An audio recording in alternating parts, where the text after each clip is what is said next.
I know you're excited. I'm excited. There are snubs, unfortunately, when it comes to the Eagles, and they have 8 Pro Bowlers, and they're still snubs. Now, I was thinking about this a couple of weeks ago. There are guys on this, and the number one guy that jumps out to me is Javon Hargrave. He's got 10 sacks from the defensive tackle position. That's insane. And not in the Pro Bowl? No? Here are your Pro Bowlers, courtesy of our great team at our social media department. Here's congrats to the Eagles Pro Bowlers: A.J. Brown, Landon Dickerson, Jalen Hurts, Lane Johnson, Jason Kelsey, Hassan Reddick, Darius Slay, and Miles Sanders. Good for Miles Sanders.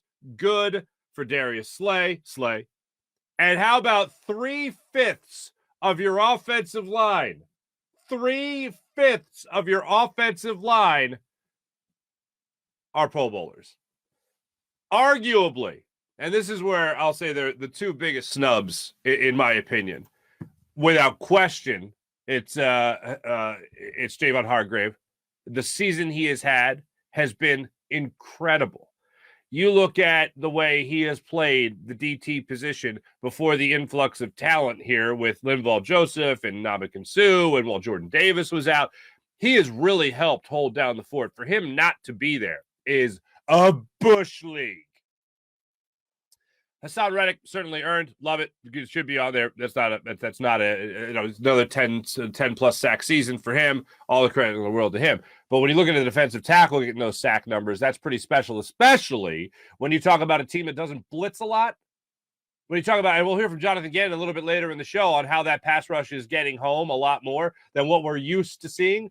We'll see that. We'll hear that. And his explanation is a pretty good team explanation for both sides, or both position groups, defensive backs and defensive line, helping each other out to get that many sacks, which is why you see a guy like Darius Slay on there. You can certainly make an argument that James Bradbury deserves to be on there. When you talk about the two best-rated corners in the NFL, in Darius Slay and James Bradbury, they both deserve to be on there. But I was thinking about this a while back. I'm like, the Eagles are going to have a lot of Pro Bowlers this year.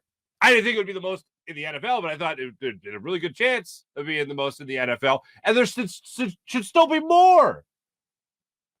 At this point, the Eagles were competing with themselves to make the Pro Bowl roster. The Eagles, without question, were competing with themselves. Bradbury, you can certainly make a great argument for that he should be on there.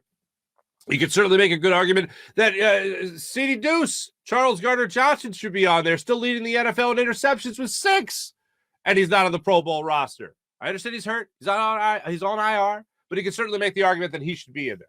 So you can talk about Bradbury being a snub. You can talk about Charles Gardner-Johnson being a snub. Certainly Javon Hargrave being a snub. And then Jordan Mailata not making the Pro Bowl. The left tackle for your most likely MVP leader, at least at the time that he was injured, in Jalen Hurts, and having a 1,000-yard rusher in Miles Sanders already, doesn't get there. One of the number one offenses in the NFL all season long. Number one offense in the NFL. One of the number one offenses all season long, you can say that. And Jordan Mailata, the left tackle, doesn't make it there. Little bit of a snub right there.